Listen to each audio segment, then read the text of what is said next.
හොරු. මම බය නැතුව වගකීමෙන් කියන්නේ. නාලිකාවල අයිතිකාරෝ එකෙක් එතනෝල් ගේනවා. එකෙක් කුඩු ගේනවා. එකෙක් මල්ලි රේස් බයි රේස් කරනවා. එකෙක් මල්ලි ස්ටොක් මාකට් එකේ ප්‍රශ්න. ලංකාවේ මල්ලි ජනතාවට ප්‍රවෘත්ති බෙදන නාලිකාවල අයිතිකාරයෝ මල්ලි බහුතරයක් ලෝක හොරු මල්ලි. ඉතින් උන් ප්‍රවෘත්ති දෙන්නේ මල්ලි තමුන්ගේ හොරක ගොඩක් නාලිකා අරන් තියෙන මල්ලි හොරකම් වහගන්න. ඉතින් ඕගොල්ලෝ අපිට කරන්න දෙයක් නැහැ. ඔය මාධ්‍යවේදී සහෝදරයෝ වගේ මාත් අහිංසකයි. මට කතා කරනවා ඒකේ ඉන්න කෙනා අනිය ගැන පහුගිරානේ වල ලොකු ආందోලනාත්මකයක් ඇති වුණා. බුදුහාම මොකද හිතන්නේ ඒක? ධම්මික පැණිය ප්‍රොමෝට් කළේ මොන නාලිකාවද මල්ලි? මේ ඉන්නේ මල්ලි. කොච්චර අපරාධයක්ද මල්ලි? බොරු කියන එක. ඔය මිත්‍යා මත ගේන්නේ මල්ලි මේ නාලිකාවනේ මල්ලි. අනේ මල්ලි අර කපුව ගඟට පැන්න ඩෝංගාල සද්දයක් ආවා. මහින්ද රක්කිත හාමුදුරුවෝ කිව්වේ කැලණිය පන්සලේ. කපුව යට ගිහලා ඇමරිකන් වෝට් එක නායක දාන් ආවා. කෙන් පෙන්නුවේ කවුද මල්ලි? මේ මිනිස්සයා. දිලිත් ජයවීර අපේ මිත්‍රයා. මල්ලි කොච්චර වැරදිද මල්ලි මේ මිනිස්සයා අර කාලි අම්මා කාලි අමුසොහොන් කාලි කියන ඒ පැණිය මල්ලි පෙව්වනේ මල්ලි මේ කතානායකතුමාට. දැන් කතානායකතුමාත් මල්ලි කාලි පැණිය ගහලා ඉන්නේ මොනවා කරයිද දන්නේ නැහැ පාර්ලිමේන්තුවේ මල්ලි. කතානායක ගහ කියනවා සිසිර ජයපුරි ගෙනාවේ පවිත්‍රා වන්නිආරච්චි. ලෝකේ කොහෙවත් මල්ලි එහෙම ප්‍රමිතිය බලන්නේ නැතුව ටෙස්ට් කරන්නේ නැතුව WHO එක World Health Organization එක එතකොට ඒ වගේම මේ GMO එක ඒ කවුරුත් එහෙම බලන්නේ නැතුව රටේ ගෞරවණීය නාලිකාවක් කියලා කියන්න බෑ දැන්. ඒගොල්ලෝ මල්ලි ඒක පෙන්නලා ප්‍රවර්ධනය කළා දහස් ගණන් මිනිස්සු ගියා ධම්මික මේ කියන අර හොර කපුවලා ගෙදර. මල්ලි ඒක පෙන්වුවේ ඕගොල්ලෝ විතරයි. කො මේන් ජනතාව දැන් ගරු කරන්නේ මේ නාලිකාවට විතරනේ මල්ලි. දැන් මේ එක නාලිකාවකවත් මල්ලි ගියේ නැහැ. ධම්මික කියන හොර කපුවා මම කාලේ යකෝ මම අම්මා මම ඔබවහන්සේගේ අම්මා කියපු එක නාලිකාවකවත් ගියේ නැහැනේ මල්ලි. ගියේ මල්ලි මෙච්චර නාලිකා දීදී මේක විතරයි. ඇයි මල්ලි එහෙම වෙන්නේ? මේ නාලිකාවල අයිතිකාරය කවුද? ජනතාව. මේ ජනතාවගේ මල්ලි ෆ්‍රීකවන්සි. ජනතාවගේ මල්ලි මදු අංක. මේවා අරගෙන මම එදා ඉඳන් සටන් කළේ මේ ලයිසන් ගන්න අයට මල්ලි මැරයන්ට දෙන්න එපා ලයිසන් කියලා. මේ මැරෙවුනේ මල්ලි හොරුනේ. මේ හොරුයි මැරයෝයි මල්ලි නාලිකාවල අයිතිකාරය වුණාම ඒගොල්ලෝ දෙන ප්‍රවෘත්ති බොරු මල්ලි. ප්‍රවෘත්ති තොර. ඒගොල්ලෝ බිස්නස් කරන්නේ. දැන් මේවල මල්ලි කෝටිපති වෙලානේ මල්ලි. දේශපාලනයකට සතයක්වත් හම්බ කරගත්තේ නැහැ කියන මේ කට්ටිය දේශපාලනයෙන්මනේ මල්ලි හම්බ කළේ. ඉතින් මං කියන්නේ මේ නාලිකාවට ලයිසන් දෙන්න ඉස්සෙල්ලා වෙන රටවල් මල්ලි ඒ නාලිකාවල අයිතිකාරගේ පැටිකිරිය බලනවා. එයා කුඩු බිස්නස් කරන්නේ. එයා ස්ටොක් මාකට්ද කරන්නේ. එයා එතනෝල් ගෙන්නනවද? එයා මිනි මරලා තියනවද?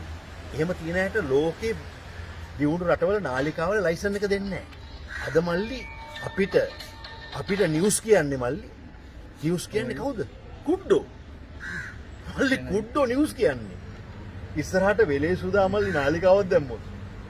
වෙලේ සුදා ටීවී කියලා. හරි? සුදා ටීවී. කියලා දැම්මොත් අපි වෙලේ සුදා කියන එකත් විශ්වාස කරන්න ඕනේ. ඒ හින්දා මම මේ රජයට DRC එකට වගේ කියුතු මොකද්ද මාධ්‍ය අමාත්‍යාංශයට කියලා කියනවා මල්ලි ගෞරවනීය ඇත්ත කියන නාලිකාවලට ලයිසන් දෙන්න කියලා. දැන් මෙයා කියනවා පැත්ත ගියත් ඇත්ත කියනවා කියලා. මෙයා කියනවා මොකද්ද කියන්නේ? මේ ජනප්‍රියම නාලිකාව කියලා. මේකේ මහත්යත් කියනවා we report you decide කියලා. ඒක නම් මේ ටිකේ හරියට කරනවා මල්ලි. ඒ තැන යාට දෙන්න ඕන. මගේ අහන්නේ මාන්න ධම්මික පැණිය ප්‍රොමෝට් කිරුවා. ඔය නාලිකාවල මල්ලි උදේ මෙනවා කවුද ශාස්ත්‍රකාරයෝට. මල්ලි ඇවිල්ලා මොනවද කරන්නේ මල්ලි? අර ඔය වගේම දෙයක් කළානේ මේ නාලිකාව. අර කවුද මල්ලි මංජුල පීරිස් කියන හොරා. මල්ලි මොනවද ඇවිල්ලා කිව්වේ? කිව්වා දවල් 12ට කතරගම දෙවියෝ වඩිනවා කිව්වා කතරගම දේවාලේ.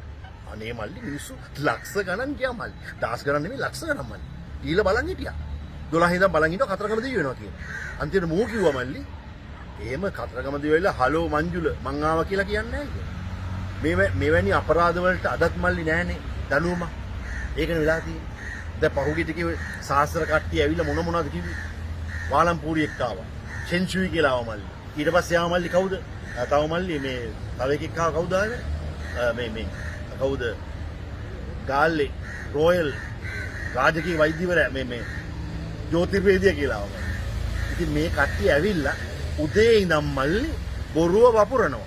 ඔයා දන්නවද මේ බොරුව වපුරන්න ඒ ගාල් තැන්නේ ගාමිණී. මල්ලි දොළුවාවල මල්ලි සාමුදුරු මල්ලි මේ බොරුව වපුරන්න නාලිකාව කීයක් අය කරනවද ඔයා දන්නවද? මේ නාලිකා ඒ ශාස්ත්‍රකාරයකින් ඒ දවසට ලක්ෂ 3ක් ගන්නවා. ලක්ෂ 3ක් කරන් නාලිකාවට ඇවිල්ලා බොරු කියනවා. මෙහෙම ලොකු ගොඩාක් පෝස්ට් කාඩ් දාලා තියෙනවා මල්ලි. පෝස්ට් කාඩ් එකෙන් මූ ගන්නවා මල්ලි කොපියක්. අරන් කියනවා මේ හඳහනේ ඉන්න පුද්ගලයාට අද මරුවා සිටින දිශාව මේ කියලා. බලද්දි මල්ලි ඒ බල්ලෙක්ගේ මල්ලි හඳහන. බල්ලෙක්ගේ හඳහනක් කිව්වත් මූ කියනවා මංගල යෝග තියනවලු. ඒ කියන්නේ බැල්ලෙක් සෙට් වෙනවා කියන එකද බලන්න. හා? සිකුරා මෙහෙලු මරු සිටින දිශාව මෙහෙලු.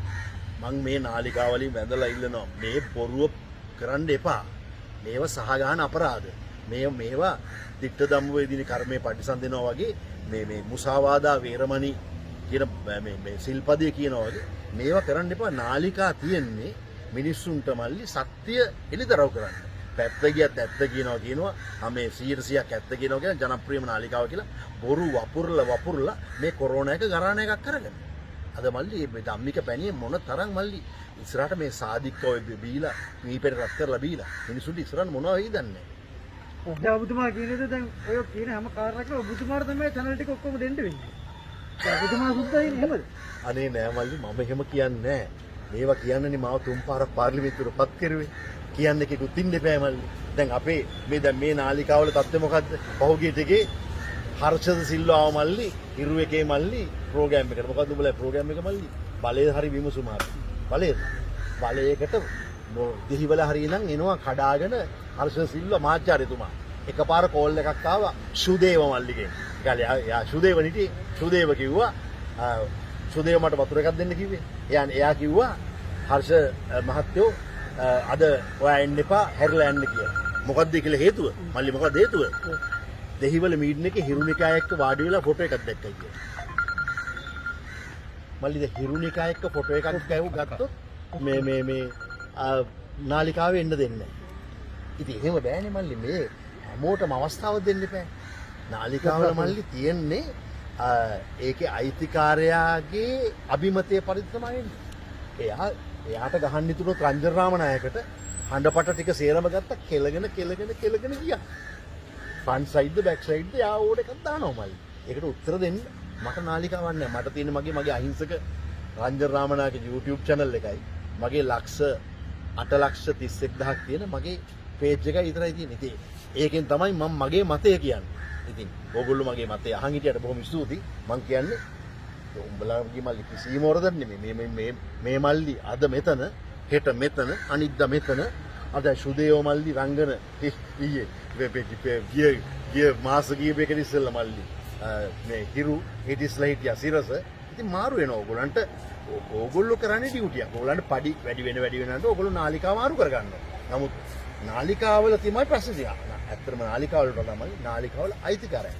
මේ අයිතිකාරයෝ මල්ලි බහුතරයක් ලංකාවේ ලෝක හොරු.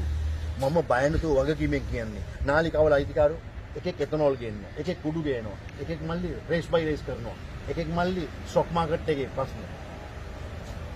ලංකාවේ මල්ලි ජනතාවට ප්‍රවෘත්ති බෙදන නාලිකාවල අයිතිකාරයෝ මල්ලි බහුතරයක් ලෝක හොරු මල්ලි. ඉතින් උන් ප්‍රවෘත්ති දෙන්නේ මල්ලි තමුන්ගේ හොරකම් බුලත් නාලික අරන් තියෙන මල්ලි හොරකම් වහගන්න. ඉතින් ඕගොල්ලෝ අපිට කරන්න දෙයක් නැහැ. ඔය මාධ්‍යවේදී සහෝදරයෝ වගේ මාත් අහිංසකයි. මට කතා කරනවා ඒකේ ඉන්න කෙනා මේ ප්‍රෝග්‍රෑම් එක. හිටපු ගමන් නවත්තනවා. ඉතින් ඒකේ හැබැයි සහෝදරයා මාරු වුණාම දැන් ස්වර්ණහයිනේ මට එක දිගට එන්න කියලා කියනවා. මොකද දැන් ඒගොල්ලෝ දැන් සුදේව සහ මේ රංගන ඒකේ. ආයෙ හෙට ගියොත් සුදේව සහ රංගන හිරු එකට ආයෙ මට තානවා.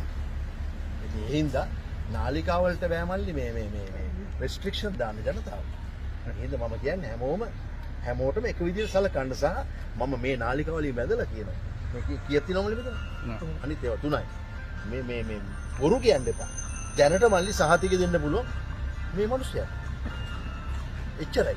එයා තමයි හරියටම ධම්මික පැණි ගැන ඇත්ත කිව්වේ. ඉතින් මල්ලි දෙරණේ කැමරා හිරු කැමරා තිබුණානේ මල්ලි එතන. අර කතාව කියන වෙලේ.